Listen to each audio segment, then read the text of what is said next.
let's talk about Ukraine. You said in a speech in New Hampshire on Friday that you would not spend another dime of American money on a war that does not affect our interests. You don't think the possibility of Russia taking over Ukraine is in our interest? I don't think that's a top foreign policy priority. But I did also in that same speech identify what is our top priority. I want to stick to this for Sure. a minute. You do not believe that Russia taking over Ukraine would be bad for our national interest? I do not think it is a top foreign policy priority for us. I don't think it is preferable for Russia to be able to invade a sovereign country that it's its neighbor.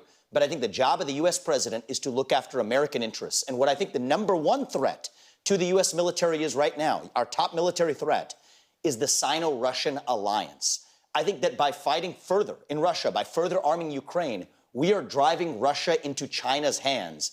And that Sino-Russian alliance is the top threat we faced. And what I've said is I would end this war in return for pulling Putin out of that treaty with China. How do you do this? No one tells Vladimir Putin what to do. That has not worked yet. And you said you would want to give him the Donbass.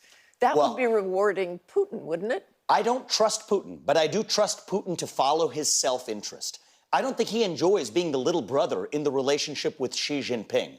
And so what I think we need to do is end the Ukraine war on peaceful terms that, yes, do make some major concessions to Russia, including freezing the current lines of control in a Korean War-style armistice agreement. Ukraine really wouldn't want to do. Which Ukraine wouldn't want to do, and also a permanent commitment not to allow Ukraine to enter NATO. But in return, Russia has to leave its treaty and its joint military agreement with China. That better advances American interests and actually further deters China from going after Taiwan, which I think is a much higher priority for the United States. Let me ask